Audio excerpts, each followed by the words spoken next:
When an elderly black man was humiliated with a fine for resting on a park bench, no one could have predicted that it would expose the rot of systemic racism and led his daughter, the mayor, to wage a battle against the police.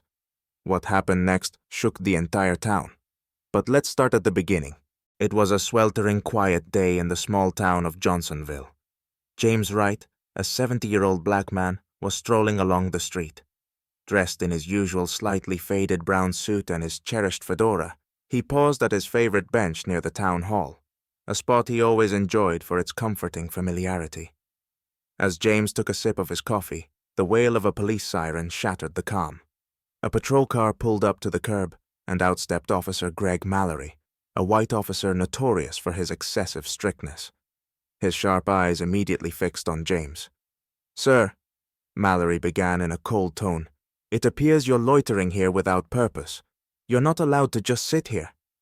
James looked up slowly, his brow furrowing in confusion. "I'm just sitting on a bench, officer. I don't see how that's against the law." Mallory sneered, unimpressed. "Show me your ID," he demanded brusquely, his tone lacking even a shred of respect. James, taken aback but composed, retrieved his identification and handed it to the officer. Mallory glanced at it briefly, then pulled out his notepad and began writing a ticket. "You're being fined for illegal use of public property," Mallory declared, handing James the citation. James clenched his jaw, staring at the slip of paper before rising from the bench. "Officer, this must be a mistake. I've done nothing wrong." "Rules are rules," Mallory retorted smugly. "You can appeal it if you don't like it." A small crowd began to gather nearby, their faces showing varying degrees of outrage. Yet no one dared to intervene. James shook his head in quiet disbelief, squared his shoulders, and walked away, clutching the fine in his hand. Though his posture remained upright, James felt a bitter humiliation swell within him.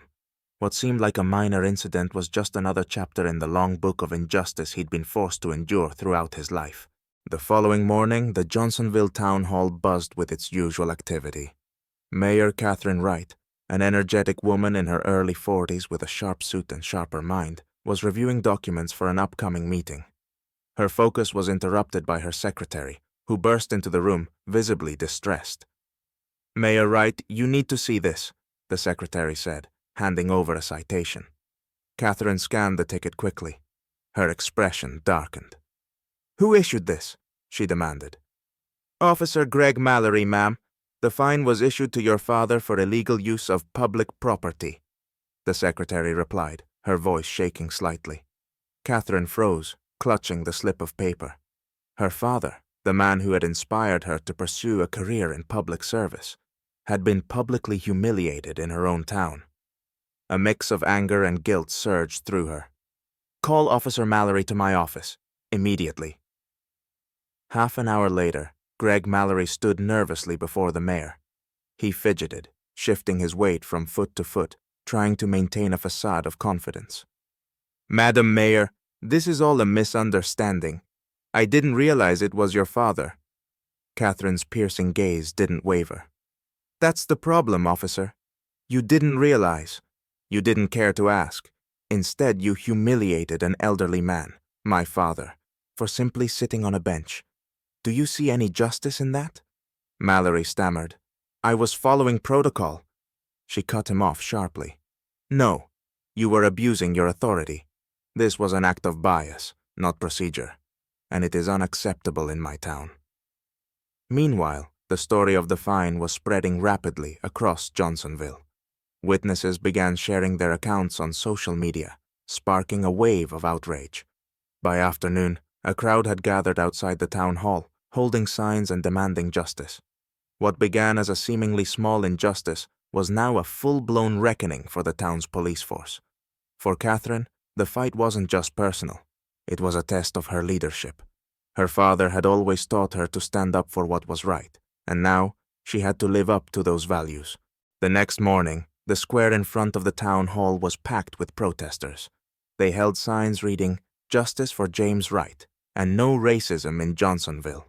The story of the elderly man fined for sitting on a bench had become a rallying cry against systemic bias in law enforcement. Catherine Wright prepared for a press conference. Her father sat off to the side, observing quietly. His calm demeanor only strengthened her resolve. When Catherine stepped up to the microphone, the crowd fell silent.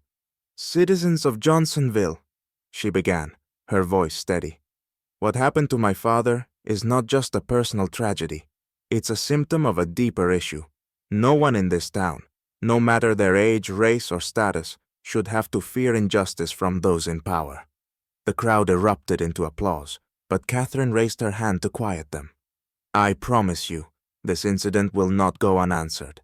As of today, we are establishing an independent commission to investigate police conduct, and Officer Greg Mallory is suspended pending a full review." The announcement was met with mixed reactions. Some cheers, some murmurs of skepticism. Catherine knew this was only the beginning.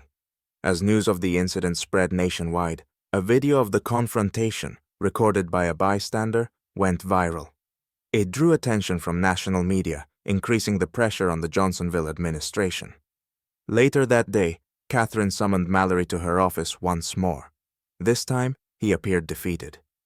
"You've made my town the epicenter of a national scandal," Catherine said, her tone cutting. "How do you justify your actions?" Mallory had no answer. "You are a symbol of everything we're trying to change in law enforcement," she continued.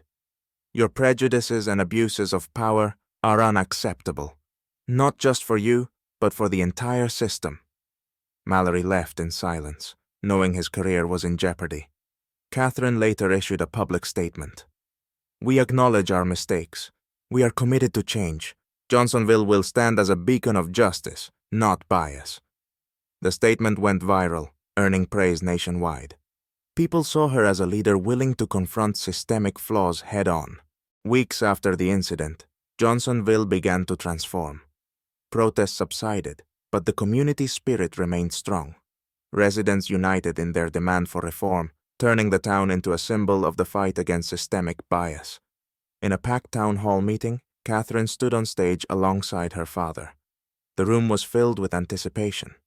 "My father's experience has exposed the cracks in our system," Catherine said firmly. "But this is not the end. It's the beginning of meaningful change." She outlined 3 major initiatives: an independent commission to review complaints against the police, mandatory bias training for all officers, strict accountability measures for abuse of power or discrimination. Skeptics voiced concerns, but Catherine silenced doubts by announcing Mallory's dismissal. The crowd erupted into cheers. James Wright, standing by his daughter's side, felt a swell of pride. The town had taken a stand, and it was just the beginning. Across the nation, Johnsonville's story inspired conversations about justice and equality. Catherine received calls from mayors and activists, eager to follow her example.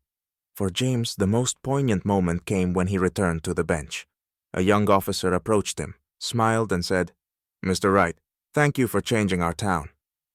James shook his hand and replied, "It's not just me, it's all of us."